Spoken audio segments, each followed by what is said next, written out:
Welcome to the 7th in the CLE webinar series. April is National Autism Awareness Month, and today's presentation is titled Special Teen Issues in Divorce Mediation, Teenagers and Young Adults with Developmental Disabilities. Today's presenters are Joni and Larry Jones. Joni's a registered nurse, board certified in psychiatric and mental health nursing, who retired from the New Jersey Board of Nursing. Excuse me, a pop-up just covered my entire screen. Anyway, back to it. And is one of the, she's retired from the New Jersey Board of Nursing. Joni is one of the original founders and former vice president of Parents of Autistic Children, and is also a certified developmental disabilities nurse. Larry is a retired New Jersey Superior Court judge, a member of the board of directors of the New Jersey Association of Professional Mediators, and a member of the teaching faculty of the association as well. He's a professor at Monmouth University and Montclair University. He presently practices mediation and dispute resolution on a statewide basis. Welcome to both of you. And if you want to buy some online antivirus software, I can tell you where to buy it because it just covered my whole screen. Anyway, that's next month's webinar. Right? Anyway, so welcome to you both. I would mention that both of us are not where we usually are.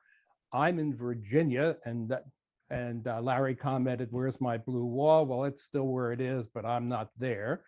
And Larry, though he has his usual background, is in New Mexico? That's correct. In New Mexico. So we're far away, and that's one of the wonders of these webinars is you can be anywhere and do them. So today's program is we're going to go ask, I'm going to ask some questions. Some will be directed to Joni, some at Larry, and if we have time at the end, and hopefully we do, we'll open it up for questions from our attendees. If you want to ask a question, the preferred way of doing it is please raise your hand and I'll permit you to talk, and there we are. So let's go on to the first question. So this one's for you, Joni. When a child is on the spectrum and becomes a teenager, let's say 13, 14 years old, what are some of the issues which a mediator should be aware of that might exist in the case but are not obvious? Maybe they're sort of hidden there. Well, sometimes what we see a lot of times is there's a frequent underdiagnosis. For instance, there might be one parent that may be saying that the issue is more of an ADD or attention deficit disorder, where it's an undiagnosed, fuller spectrum of the autism. So they might get caught up in that. So it's important to know that underneath the school district, you can have independent evaluations done that is at no cost, and they're given a list and they can choose from that.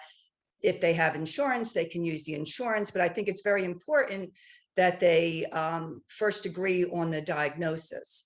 Very frequently, you might have things that are hidden, like for instance, this is a social disorder. So some people may think, oh, my child's very social, they're leading this and they're leading that.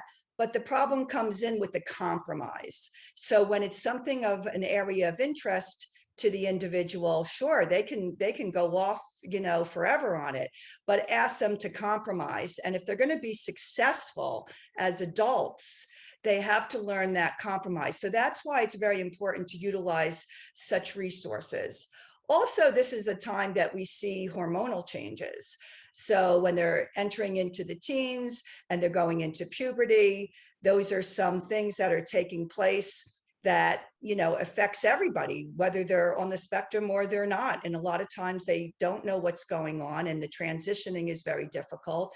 And we also see some behaviors where they're exploring their sexual identity and wanting relationships that they don't know their boundaries.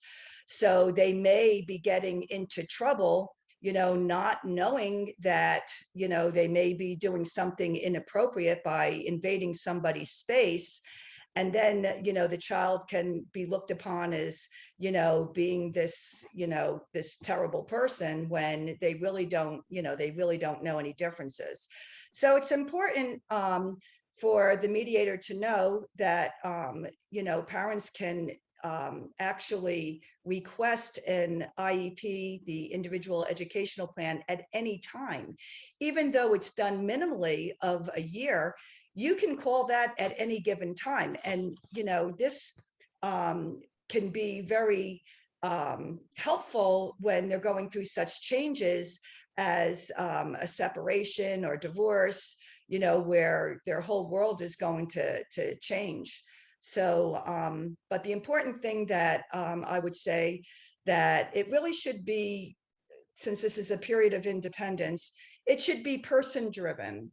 And a lot of times parents get caught up in what they want and not what the individual wants. So if the focus comes back to the affected individual on what they want, I think maybe you might find a lot more of those hidden issues or those concerns. Also, the other thing, sometimes it's important to keep in mind in mediation is, you may have a case, a mediator may have a case where it's got a 13, 14-year-old child who has never been diagnosed, but who has some symptoms of or signs of autism, in which case you can request an evaluation. And the mediator may say, well, get the evaluation first, and we'll have a second session after the evaluation. So there's some independent, neutral barometer for what the situation is. But you may have other cases where the child was diagnosed when he or she was 3 or 5 or many years ago, and has had a series of IEPs, individualized educational plans. But now the child is 13 or 14 and the parents are back on some post-judgment application, or it could be pre-judgment, but they were still married during the years when the child was preteen. And the issues for a child with autism as a teenager can be anticipated potentially to be radically different than they were between the ages of 3 and 10.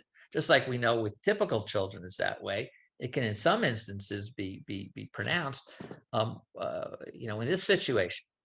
And so it's important to, for mediators, I would say, not to overlook the fact that even if a child with autism has been doing, for example, academically well in K through 6 in school and is functioning well, that there may be additional hurdles on the horizon, particularly with social challenges. Would you agree, John? Yes.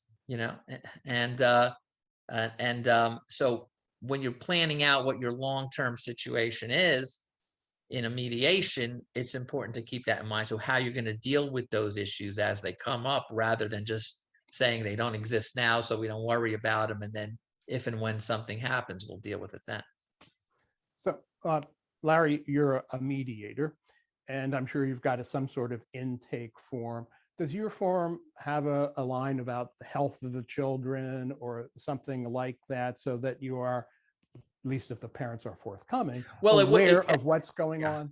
It should be, but the overwhelming majority of my mediations tend to be ones where attorneys are on both sides. Not all of them, but it's just the way it works out. And so with the attorneys in their submissions beforehand, will or should indicate in there is special issues concerning a child's condition.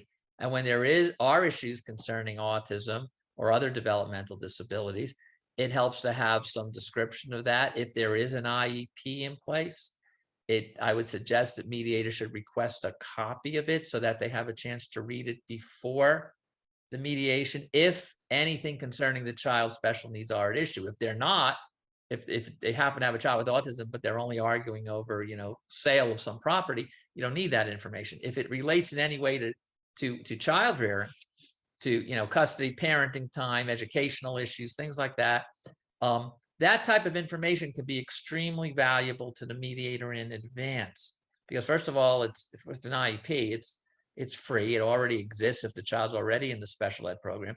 It's a multifaceted, because you'll see with the IEP, you will have contained in there evaluations, not only from one, but multiple professionals. May have a psychological evaluation, a social work evaluation, a speech evaluation, OT, occupational therapy evaluation. So all that information, when the mediator is preparing for the case before the first or next meeting, they have an opportunity to read it and see, at least as far as the school district is concerned, what the professionals on the child study team have said. Now, that doesn't mean that's bound. Sometimes child study teams are wrong in their assessments. They're not always correct, and parents sometimes successfully win in court against school districts. But assuming that there is no case going on against the school district and there is an IEP, it's important, I think, and relevant and helpful to the mediator in terms of background to be able to request and read that information. And Carl, I think you bring up a very good point, because there's cultural competency where, you know, a mediator can come on a lot of these webinars to learn, but it's important not to have their own biases on what they learn, because each child presents in their own unique way. So when we talk about cultural sensitivity, that's exactly where you're getting to when you're asking those specific information about the affected individual, so you can learn how the diagnosis is affecting that particular individual. Larry, since you have a great background in this and you have Joni, you could ask about it too. Reading an IEP might be really something that you could do well and understand. How about, like, for me? Yes. If I didn't ask my wife, who's a child psychologist, for me to explain, would I get anything out of reading it? I believe the answer is yes for the overwhelming majority of people. First of all, take it outside the context of divorce for a minute. If you're an intact family and you're having an IEP meeting, a plan to develop an individualized educational plan for a child with special needs, whether it's autism, Down syndrome, cerebral palsy, whatever developmental disability you're talking about, that's what IEP stands for. And part of what they call the IEP team by law is supposed to be the parents, really both parents, if they want to participate. So these documents are written, they tend to be written in a user-friendly manner, at least they're supposed to be, where parents who are not educators or are not psychologists will be able to understand it so that they can participate more fully in the process of helping formulate the child's educational plan. Now, there's, like with anything else, there are going to be terms that psychologists use that non-psychologists might not immediately recognize, and social workers might, in terms of art, just like lawyers use terms of art.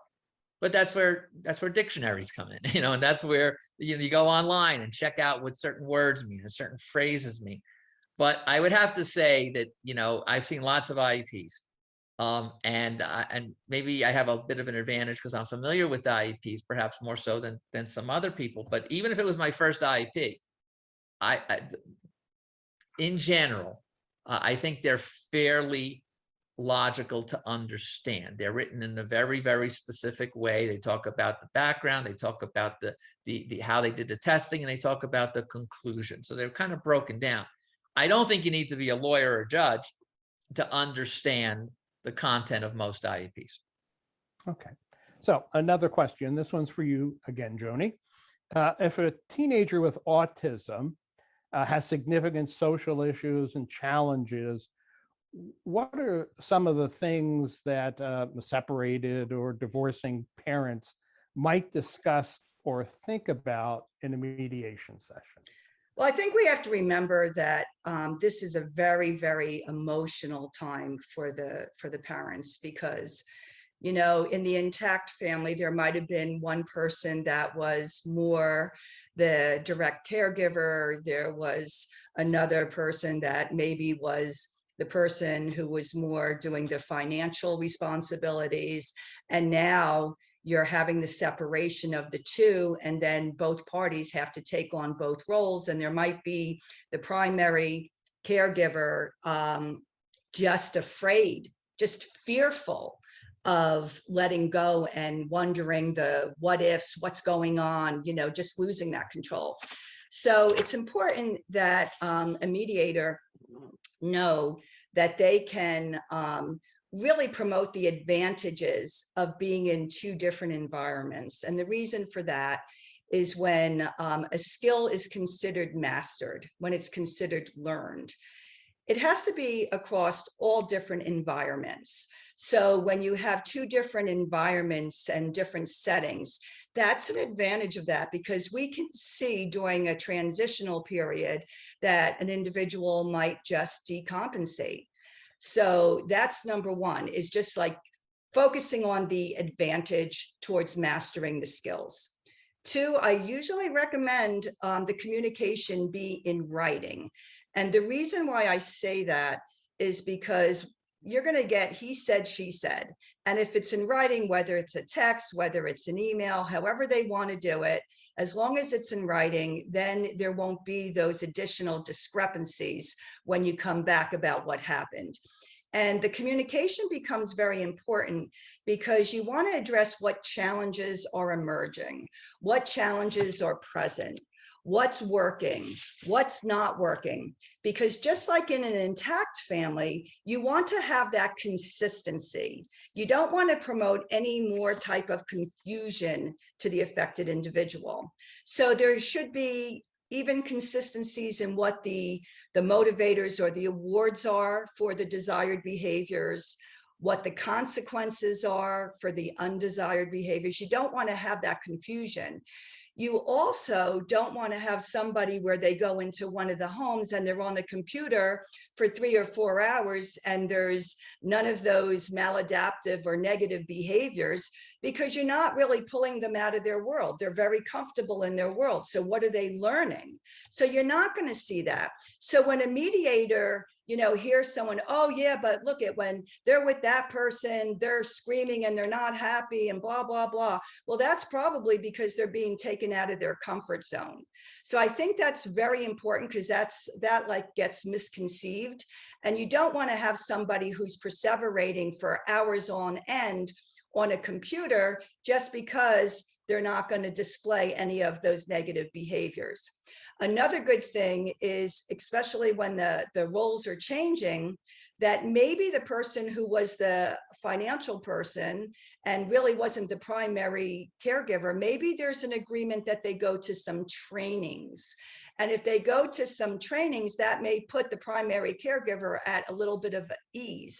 And remember, in settlement negotiations, it can be done on trial basis. So when something is discussed, it doesn't have to be the end all. It can be like, well, let's do this temporarily. Let's see what works. Let's come back and revisit it. So you can get very, very, very creative.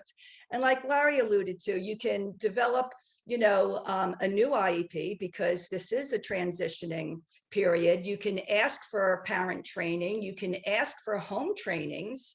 So you can actually, ask for somebody to come into the other environment and assist. So not necessarily do you always get everything that you ask for, but it's something that you can explore.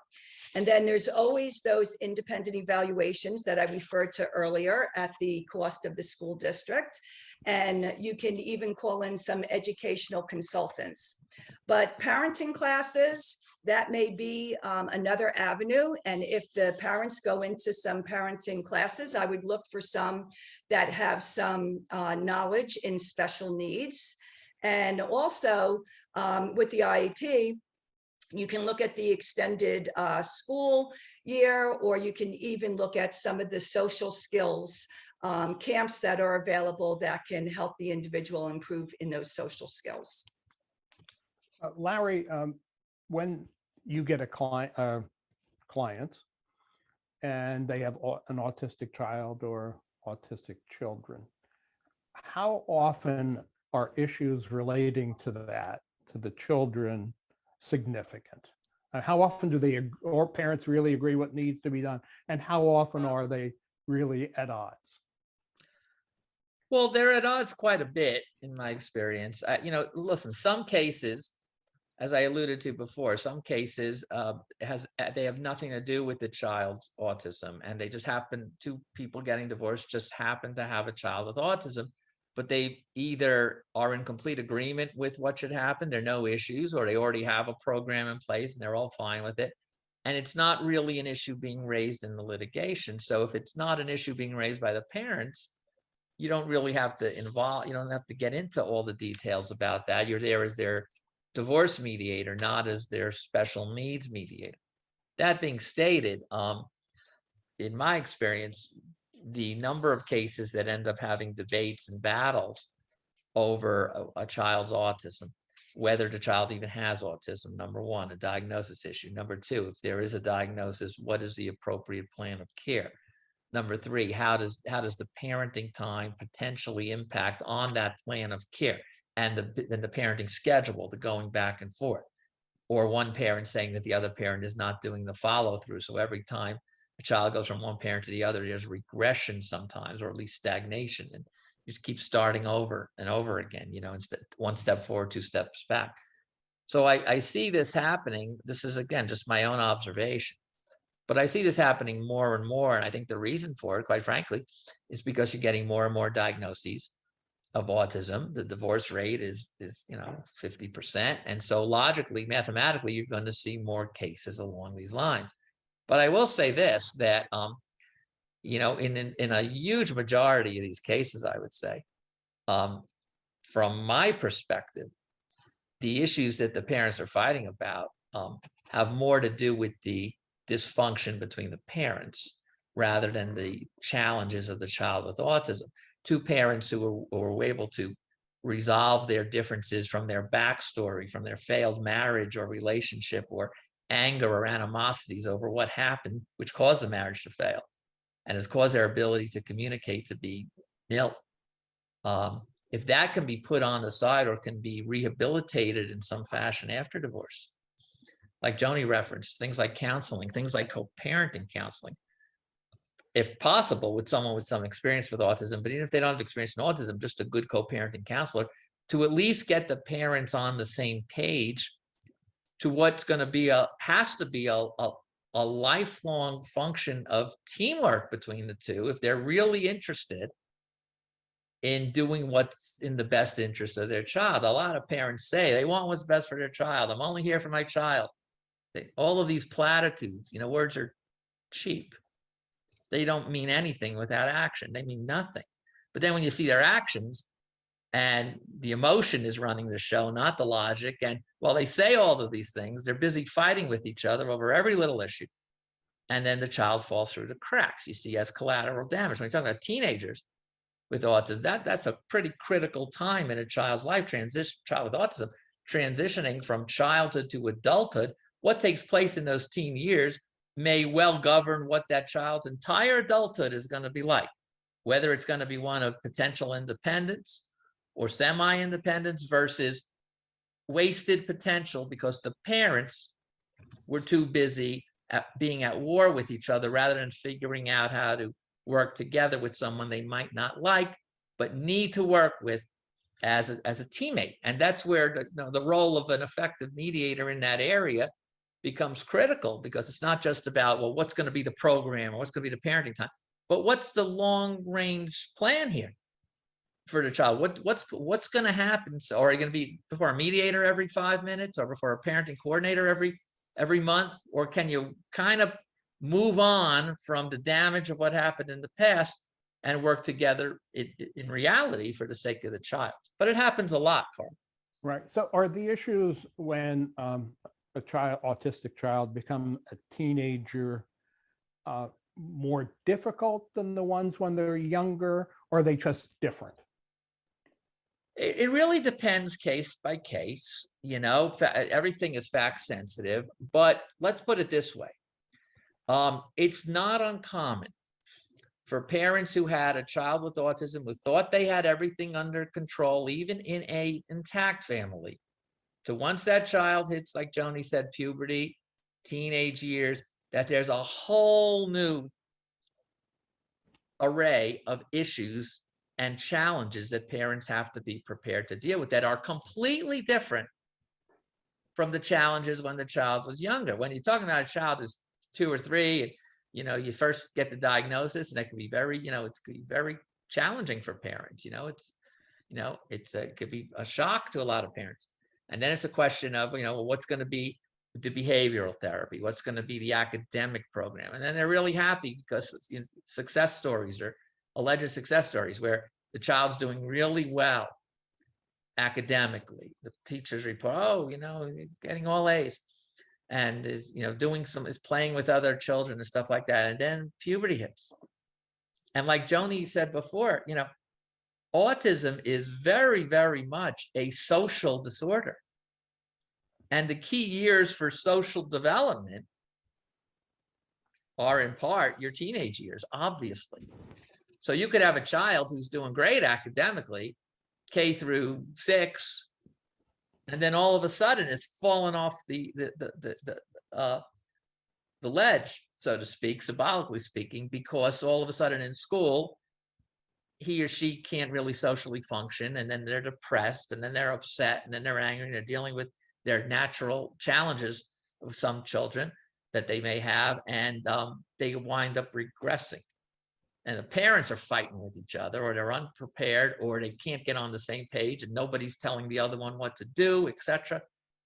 And so the child's not getting the joint support that could benefit him or her by having parental teammates, so to speak, supporting them. John. And Carl, I just wanted to add that this is the age time where the coexisting diagnoses come out. So like Larry was references, we might see bipolar disorder, we might see depression. And I worked 9 years on a psychiatric unit, and the amount of college students that were diagnosed or underdiagnosed with Asperger's syndrome that came in that were suicidal. Some people think that, somebody is supposedly what they refer to as higher functioning, and they're not looking at what I reference to as the invisible hurt. And that is what's going on mentally, what you don't see. And it's all the confusion that's going on because of the increased social demands. So that's something that we can't forget about also in our discussions here. Also, we're going to make available, I don't know if they're already available, or we're going to, NJAPM is going to make available. There's some articles and attachments that we have that specifically give some citations from the federal regulations, etc. The confirmation that autism is recognized as a social, primarily a social disorder, heavily a social disorder. So when you're planning things like IEPs, when people are divorcing and they're trying to figure out what needs to be done for their child, keeping at the forefront of the analysis, not just the child's academic needs or how the child's doing in science or math, but the social needs or potential social needs and supports that child may need becomes very important in those types of discussions. They would be important in an intact family. They're just as important in a separated or divorced family. Okay. So obviously with your background, you know a lot. Do you tend to be a little bit more evaluative or directive when you're in one of these cases where it involves an autistic child or children? It really depends on the people involved. Some people, in my opinion, a good mediator can adapt to any one of the 3 or 4 main methods which are out there: facilitative, directive. It really depends on what the needs of the parents are. But in cases where, like, for example, I referenced before, I get a lot of cases where there are attorneys on both sides. They're already in court. They're already fighting with each other. They're already contentious. That's not the same as, for example, a lot of the cases, Carl, that you may get where the parties have never walked into a court and they're very peaceful with each other and they're able to work it out. The more confrontational they are and the more they're not listening to each other, sometimes there is a chance that the parties either want or need, directly or through their attorneys, some directive recommendations. And in that type of situation, if I have enough factual information, I can give a non-binding recommendation if it will help the parties. But that doesn't mean you do that in every case. In cases where the parties are very good with each other, you don't need to do that. And you work on, on some of the other facilitative methods or other methods of mediation. Okay. So how does the IEP process figure into mediation? All right, Johnny, you want to take that? I'll take it. All right. Well, the IEP process, like we mentioned before, the IEP process is a process. It's something where when you start off If you feel your child has special needs, you can request an evaluation. So a lot of parents, like Joni alluded to before, they haven't even had the evaluation yet, even if the child is older. They just haven't done it. It's never too late to have an evaluation. So the evaluation is to determine, is the child eligible for special services based upon the opinions of professionals. For example, does the child have autism? And then once the child is eligible, then you develop the IEP. That's the way it works. And so, by the way, even if this is important to know, even if a child does not have autism, or even if a child is not eligible for special education services under an IEP, there are other methods to obtain special services the child may need, special, certain accommodations. They call a 504 plan, and there are other types of plans too for persons who are, who have less challenges, let's put it that way. But let's assume a child is eligible, a child with autism will be eligible generally for an IEP. And so what happens is that's a document that's a sort of an ever-growing document. It doesn't just stay static, it's dynamic. It can be modified. It's supposed to be reviewed once a year. It can be reviewed, as Joni said, more often than once a year upon parental request. This becomes really important when parents are trying to figure out on kind of a trial and error basis what their child needs. And they set up an IEP plan with the school district. They can, and very often it helps, even though it's already, part of the law, it helps to have it within the document, a statement that both parents understand and agree that at any time between now and the conclusion date of the IEP, they can request a follow-up IEP meeting based upon the progress or concerns about the progress of the child. So, and how that ties into divorce mediation is this. A lot of times parents, we're getting divorced, can't agree on whether the sun is up, and they won't agree on anything. Their ex wants it, they don't want it. If their ex wants to give them money, they don't want it because there's something wrong with it, and there's some problem with it. Everyone's suspicious of each other. They're afraid to put anything in writing sometimes. So if they know up front that when you're going to formulate an IEP, that it is essentially, to use legal terms, without prejudice, meaning that it can be modified, that you're not locked into that for a year. That can be very helpful in the process. And similarly, if you're tying in your settlement agreement to the IEP, which sometimes people do, they say, okay, this is what we're going to ask for in the IEP. This is what we're going to do relative to the IEP. But within the context of a matrimonial settlement agreement, there is a specific clause which says this is on a trial basis. This is to see how it is working out. Each party is free to have the issue revisited. It sometimes provides each parent with a little bit of comfort that they're not signing something away in stone and then it will be impossible to reverse it down the line. So the way you word these documents consistent with the IEP becomes, I think, can be very helpful to getting a case resolved. The settlement agreement and the IEP to some degree being kind of dependent on each other, not from the school district standpoint, but from the parent standpoint. Joni? Yeah, so, I'd like to talk a little bit about planning for after high school, because they're faced with, and it depends on what the affected individual wants, but are they going to go to college? Are they going to go to a technical school? Are they going to go right into employment and require job coaches? Or are they so severe that they're going to go into a day rehab center and have their, social skills and outings and maybe some volunteering opportunities, through that? So when we talk about college, it's important for the mediator to know that when they're in their settlement conferences, because they might be arguing about what college to go to, is what their vision is for their child. What is their outcome and how do they see that happening? So does the college have the special services? What accommodations are they offering? Something very important, because we see a lot of processing delays or some coexisting ADD. Is it going to be a large campus? Is it going to be smaller classroom settings? Are they going to be living at home? Are they going to be living in campus? Are they going to be living off campus? Is it going to be something where maybe they can do something online, or is it going to be in person? Also down to, how many credits are they going to be taking within a year's time?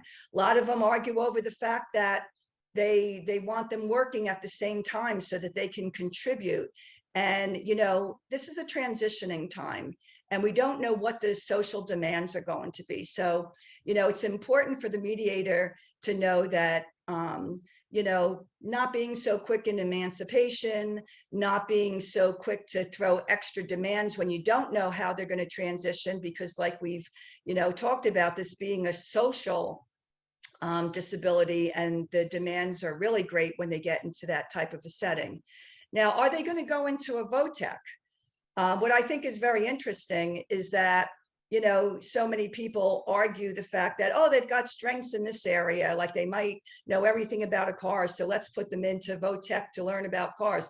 But maybe that's not what the individual wants. So, it's really going back to what the individual wants, especially when they're arguing about which way to go. It really should be person driven. And then, if there's a job coach, what does that look like? And the day rehab centers. So the mediator, I think it's very important that, some of the resources are out there.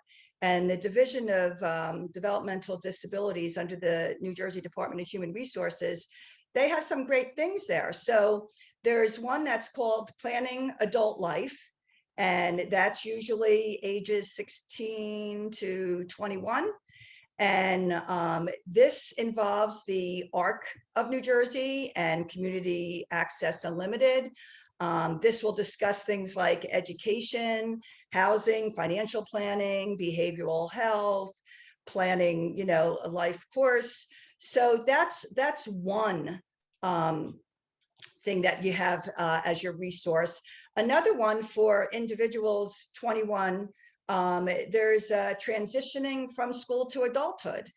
And there's actually a presentation request form that you can fill out. And this is all on the New Jersey Department of Human Resources. So these might be some things that you might find very helpful resources through the Division of the Developmental Disabilities to offer the parents when they are, having those contentious moments or disagreements, that they too can know about these resources and make more informed decisions. Thank you. Larry, how does having a teenager with autism affect child support? Well, it can affect child support. It's not an automatic. And sometimes people get, they follow the wrong path on this to some degree. And I've seen it both ways. Having autism doesn't automatically mean that a child, that a parent who is caring for that child automatically gets more child support, but it could. First of all, child support in New Jersey is generally, as a starting point, is generally analyzed under the New Jersey Child Support Guidelines, Rule 5:6A. And so most of you are familiar with the child support guidelines and the worksheet, and there's a software formula for that, and you plug in what people's income is and tells you what the support should be. But number one, the child support guidelines in and of themselves have specifically in their comments that these are a rebuttable presumption. That means that the guidelines are a starting point, not necessarily an ending point. And within the Appendix 9A to the guidelines, there are various exceptions and possible ways, caveats of perhaps going outside of the guidelines or above the guidelines. So one of the express provisions within Appendix 9A is if a child has a disability. Now, having a disability doesn't mean there's more child support. It simply means it could be a basis for more child support. So if you have a teenager with autism, and talking about the things, again, what Joni was alluding to, setting a child up potentially to succeed or have a better chance to succeed, hopefully, once they leave high school, once they no longer have an IEP in place. A lot of the transition and the training logically may take place well before graduation. If you just go through the system, you wait till graduation, and then you say, well, now I'm going to start getting my son or daughter ready for the adult world when they're already an adult, that's kind of cutting it close. That's like doing your tax returns on April 14th. You know, sometimes you have to plan well in advance, right? That's what high school, the whole point of high school, as opposed to grammar school, for example, is to prepare you for the adult world. 4 years of preparation. Maybe it doesn't always work that way, but that's supposed to be what happens. Freshman, sophomore, junior, senior year. So these are 4 important years. So during those years, it's possible that in addition to whatever education the child is receiving in high school, there may be a significant benefit for additional supports, additional trainings, additional resources, where if they are affordable based upon the parents' respective budgets and resources, it may, if funds are earmarked for those additional services, may result in a higher level of child support or extra expenses being paid really by both parents for the child's needs, depending on ability to pay.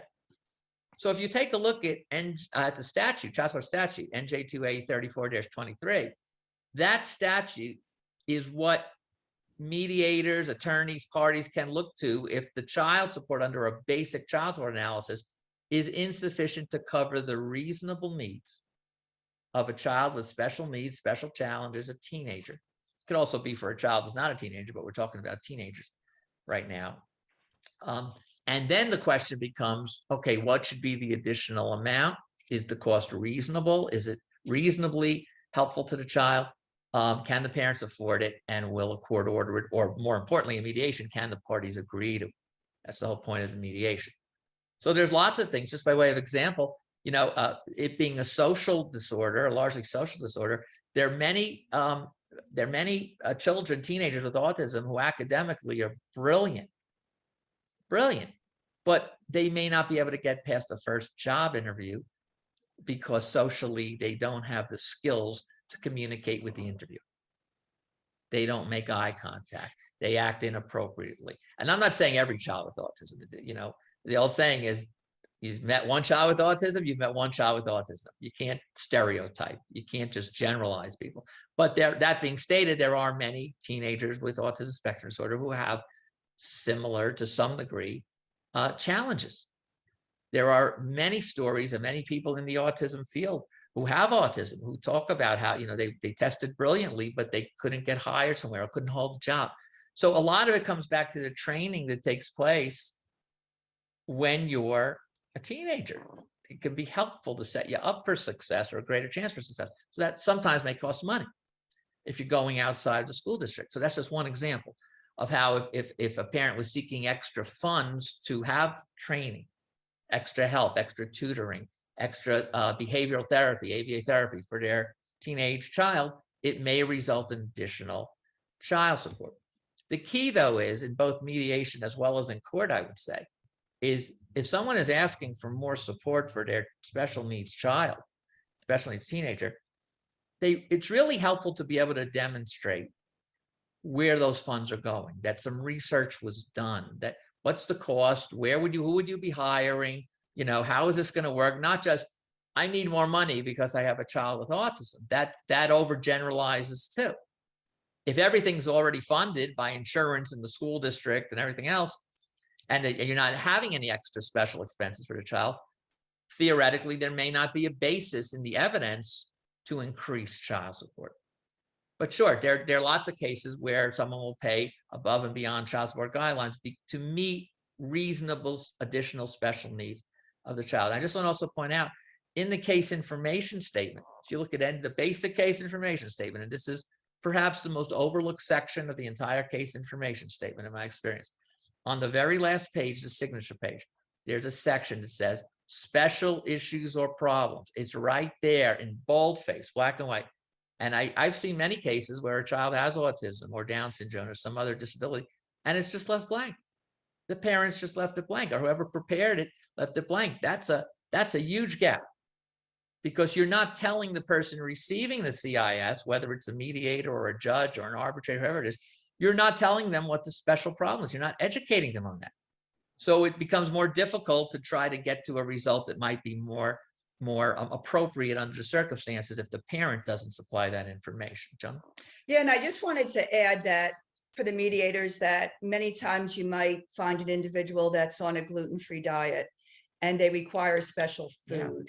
And when you're calculating it in, it's not the full cost of the food. It's actually taking what a food that has the gluten in it costs and subtracting that from the gluten free food. And it's the differences that goes into the extra amount of monies. Right. Same thing with like specialty camps.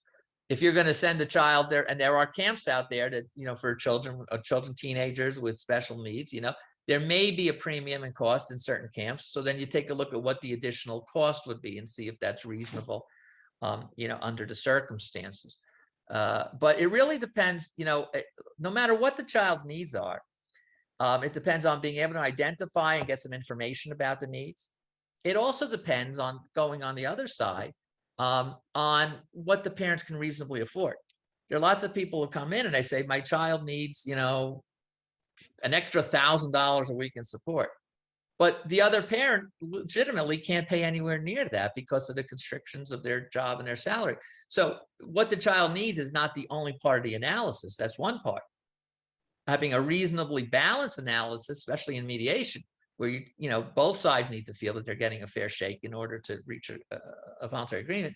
It has to bear some relationship to each parent's ability to pay and afford, and also there are other considerations. A parent may have other dependents. There may be other children. There may be other responsibilities. So it's not just everything gets put on the side because of a child's special needs. A child's special needs is important. It's critical. But it may not be the only thing that is in need of the parent's financial resources. So there has to be some legitimate consideration of comparable necessities. Okay, I have another question about the settlement agreement, but I'm going to come back to that in a while, okay, if we have enough time. So, Joni, I want to ask you, what are some of the issues with young adults with lower functioning autism may face once they're done with school? Yeah, well, this becomes a very important issue in many ways.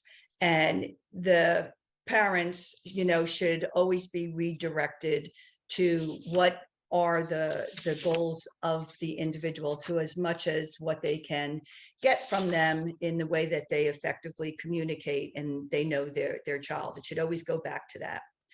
There's something that's called a CCP, which is a community care program.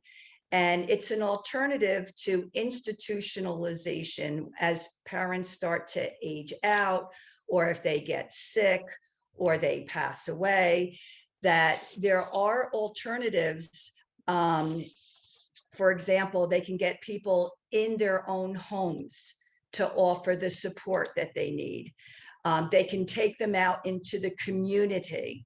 They can help them volunteer. There's so many different things that you can do knowing this resource. There's also the licensed group homes, which may be an alternative, because chances are, you know, and no one has a crystal ball, but if the caregivers, you know, can no longer take care of them, they have to know, you know, what's available to them. So there's a lot of parents that will worry about that. They will worry about, you know, who's going to take care of my child, especially if there's, you know, nobody in the family that can do that. So again, going back to those DD services and looking at what the resources are. There's also something that's called HCBS, which is the Home and Community-Based Services. So these are the things that we want to continue with their quality of life as much as we can, to keep them out of institutions and into the community where they rightfully belong. Okay. Larry, there was a case from 2021, it's YB versus Howell Township, that you've written about. And what is this case about? And why is it relevant, or might be relevant, in mediation? Okay, I think it is very relevant in mediation. Now, YB is a case from the United States Court of Appeals, Third Circuit from not even a year ago, the summer of 2021. An article about it is attached, is available in the downloads for those attending the program, kind of summarizing it, and also you can read the full case. Now, this was not a family law case. This was not a matrimonial case, and it was not a child with autism either. The child had a different developmental disability of significance. So what happened there is the parents lived in Lakewood. For those of you familiar with the ocean of Monmouth County, Lakewood and Howell border each other. They're adjacent to each other, neighboring towns. And the child had an IEP, a very involved IEP out of Lakewood. Because of the significance of the child's disability and needs, the school district itself was really unable to fully accommodate the child's needs. And so they agreed at the school district expense, they were going to pay for the child to go to a specialty school with the parents' consent. And so that happened, and the child was doing well, apparently, in the school. So what happens is the parents decide to move a couple miles from Lakewood to Howell. And the minute they did that, or shortly after they did that, the Howell School District says, well, you know, we never agreed to the private school. We never agreed to that IEP. That was Lakewood's IEP. That doesn't bind us. We think we can do a fine job for the child by putting him into the public school. Even though Lakewood had done 1 million tests and evaluations, said, you know, this child needs more. So the parents were saying, oh, we got to take the child out of the private school where he's thriving and put him into the public school and wait for him to potentially fail there or maybe succeed. That didn't make any sense to the parents. If you read the scope of the case, you know, the implications of the case. And but Howell stood his ground. They weren't going to pay for it, you see. So it went through the court system. And it literally went all the way up to the United States Court of Appeals on this, because there's something which is called the Stay Put Doctrine, which essentially says when you move a child from one program to another, you have to really adapt the same or very similar program, at least until such time as the parties agree on something else, or when a judge has a chance to look at it and determine what the child's needs are, if the new district should still pay it or not. That's done to protect the child, so the child doesn't lose the benefits of the program that they had, essentially, while the parents in the district are trying to figure out which end is up. And the Court of Appeals sided with the district, sided with Howell, and said, essentially, the opinion that number one, they're not bound by the Lakewood's plan. Number two, they don't have to pay while this is going on for the private placement. And number three, you know, essentially the parents had to give the school district an opportunity to prove what they could do or not do before determining whether they could be successful or not. Now, ultimately, I know that after that case was decided, and a lot of people in the parent special needs community were kind of upset with that decision. And ultimately, it settled under different terms than what was in that decision. But the decision is what is binding. The decision is what is precedent, not what happened afterwards. And so that's the law out there for right now, at least case law, which means that if you're mediating a divorce, even though that was not a divorce case, and you have a case where it's particularly a teenager, but even a younger child with special needs, with autism, for example, and they're doing well, and you're talking about selling the house during a divorce to liquidate equity, and people are moving, and sometimes people, when they get divorced, they're all planning to move other places. It's something to keep in mind, to discuss in the context of this mediation, the domino effect of this, that in doing that, you may be actually completely eliminating the current program that your child has if you're moving them to another district. So what does that mean? Yeah, if you're going to move them to another district, number one, you better do some, and not the mediator, but the parents at least, better do some research about what this other district has available, what kind of program they have. If it's your child's in a private school that's being paid by the past district, there's no guarantee the new district is going to agree to that. They can use this YB case to say, we don't have to do anything here as far as that's concerned. You have to give us a chance to see what we can do in our public school, you know? And then and both parents have to understand this. Now, this could cause some additional issues because one parent may want to get the equity out of the house for different reasons to move on. There'll be very valid reasons to sell the house. Maybe they can't afford it anymore. But this has to be the subject of a discussion at that time, as far as whether you really want to sell the house at this moment, or maybe wait. We're talking about teenagers, right? In this particular seminar, right? And so maybe if a child is a sophomore or whatever, you don't sell the house in some cases, until the child graduates, that type of thing, which may be at 18 or 21, depending on the circumstances. Now, if parents have no choice, if their house is going under, they can't afford it, they're in foreclosure, they're going bankrupt, whatever, that may be another story, obviously. But you have to always tie it into the facts, but it really warrants a discussion. It should never be automatic. Okay, we're going to sell the house and then everyone's going to move wherever, because that program may not come along with you. And the parents may have fought long and hard for that program in the first place. And to try to get it back may be far more costly than just sitting on the house for a year or two, depending on the circumstances, than selling it at that particular point. So it's a fact-sensitive analysis there. Right. So I haven't seen any hands raised, but if anyone wants to ask a question, we're getting very close to the end. I see Joan Geiger has just raised her hand. Joan, go ahead.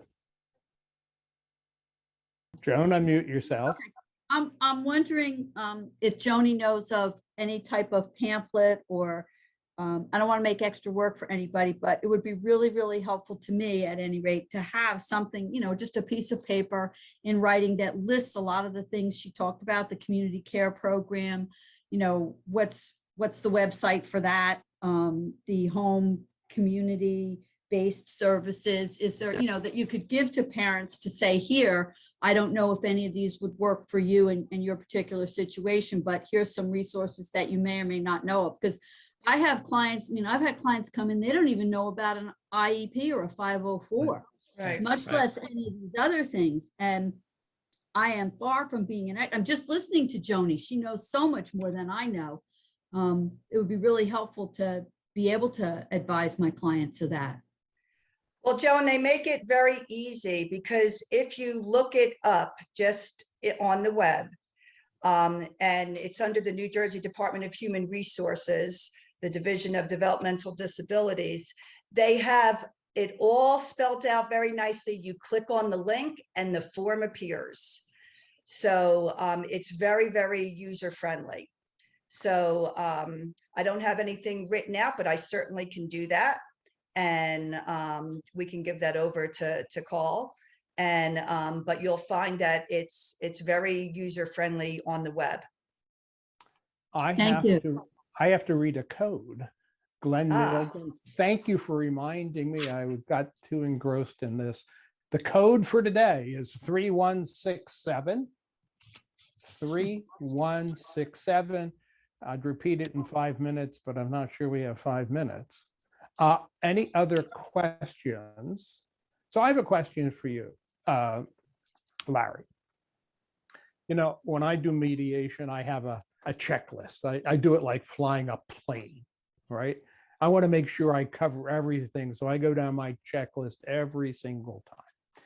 Do you have a checklist of sort of things to raise with respect to when you're doing a mediation with an autistic child? I don't have a specific checklist, and there's so many different variables with a child with developmental disabilities, autism or otherwise, that a checklist could be pretty long. But I would suggest this, and you referenced before, like with intake sheets and stuff like that. Right. It's really important, I think, to at least ask the question, are there any special needs of your child that you would like the mediator to know about, that you would like to discuss? Now, some people may not want to discuss it. They may say, but this is beyond the scope of the mediation, so they could just leave it blank. But others may want to. And so if you give them the invitation in your intake sheet or in your initial meeting with them, however you do it, whether you do it in writing or verbally, to just ask the question. Because then you're more likely to get some kind of a straight answer as far as that's concerned. You don't want to be going through a whole mediation process and then you find out, after all this time, and you're coming down to the finish line, but what about the child with autism? What about the child with some other disability? and then, well, now you got to backtrack. And sometimes that's very hard to do, especially if the parties have already reached tentative informal agreements. So I would ask it right up front, and in a very sensitive way, very delicate way, however you want to phrase it is up to you. Is there any information you'd like to share concerning any special needs your child may have that you would like to discuss in the context of mediation? Yes or no? It's up to them. And they may take you up on that invitation, or they may not. And that way, and then once they start, you could then ask them, obviously, if you want to get more pointed questions, as far as what the specifics are of the disability. Are there any issues between the parents concerning, the needs of the child? What do you feel they are? And how, how would you, how do you wish to resolve them? And so on and so forth. In terms of, the more complex issues, in terms of, the specifics of the therapy, you're probably not going to be able to get valid answers from that in the context of some pre-printed questionnaire. You just have to have conversations about that. It may need to involve, if there's already a professional, an autism professional involved with the family, a therapist, behavioral therapist, or even the child's teacher, if they're willing to talk online. Sometimes they're not, but you just have to probe that information and get to that information, and hopefully you'll be able to reach more specific agreements as needed. Okay, we have reached our time, but I'm going to ask Scott Orr has a question that's pending for a while. So Scott, go ahead and ask your question. Hi, thank you very much, and good afternoon. So I have an interesting one that I'm mediating, where they have a 21-year-old child, or I guess young adult, and the son was never diagnosed in school with an IEP or something to that effect, but has been in and out of special programs, etc. And while they're divorcing, is now sort of that age where he's not in school, he's got a job, but it's clear that he's got, for lack of a better word, special needs. And I have some significant concerns because this child will not live independently, and mom is going to, in this scenario, receive child support. And as we know, they don't apply necessarily the same way to a kid with special needs. And I don't want this spigot to turn off for mom at 23. That's me talking to you guys. I'm not telling them. But, what do you do when a child doesn't have a diagnosis but's not going to be living on their own? Thank you. Well, all right. Well, there are a feyou things, there are different ways to handle it. But one way is you could suggest as a mediator that they get an evaluation. And you can get evaluations. For example, if the suspicion is autism, a lot of people go to Children's Specialized Hospital, which they do autism evaluations. There are other places which do that. It's not the only place. That's a common place in the Jersey Shore area where these evaluations are done. So that at least you have something upon which to base whatever the future needs, at least the immediate future needs of a child may be. I say child, he's a young adult, obviously. If the child's disabled, that child may qualify for Medicaid, may qualify for SSI, may qualify for training through the DDD. These things are really important relative to, it could get very expensive if a person qualifies for that and doesn't receive it. The cost of some expenses, things like medical care and other things, are going to fall on the parents or on other individuals. So having an evaluation and then seeing if you qualify for these services can be very helpful. You may want to consider they could consider what's called a special needs trust. You referenced child support before, and the truth of the matter is, if you're paying child support and you pay it directly to a parent or directly to the child, as opposed to a special needs trust, it could potentially it could disqualify them from benefits they're otherwise entitled to and could otherwise receive if it was just done a different way. It may be advisable for the parties to, if they have an amicable relationship, to jointly consult with a special needs attorney. There's several in New Jersey who just concentrate on that in terms of setting up, the appropriate trusts and advising in terms of what the rights may be for that individual who's diagnosed as an adult. The parents may want to talk about guardianship as opposed to custody.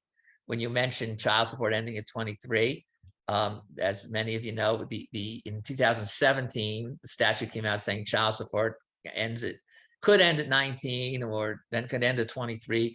And then there was a really kind of an outcry grassroots outcry by parents of disabled children saying, wait a minute, what happens after 23? And so that was amended by Governor Murphy in December of 2020. If you read the statute now, it can go beyond 23 if a child has a disability that makes that child really significantly unable to be independent. I don't recall the exact language, but it's something along those lines. So the 23 rule may not apply for someone who's seriously disabled. And by the way, even before that amendment, it didn't mean you couldn't get support. They just called it something else. Financial maintenance is what they called it. No one was quite sure what that meant. It was a term of art. But support became, you can get support if a child is unemancipated.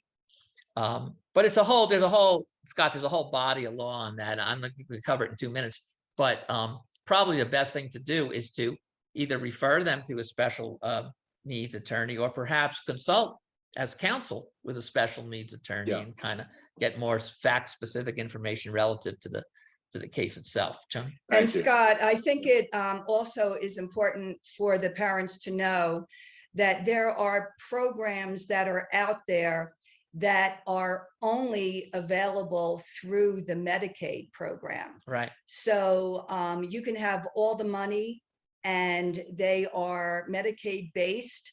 And if you go back to the parents and you ask them, what the individual's challenges are, what their vision is for them, how do they see them getting there, and that there are community-based programs that are out there underneath those programs at no cost to them that will help them reach such goals. But a lot of people aren't familiar that there are limitations in some of those programs that could be very helpful to their Right. child. Like Medicaid. Yep. I mean, like DDD. And Yeah. and also, if the longer you go without a diagnosis, just logically, the more at risk the adult child becomes, because the parents aren't going to be there forever. Right.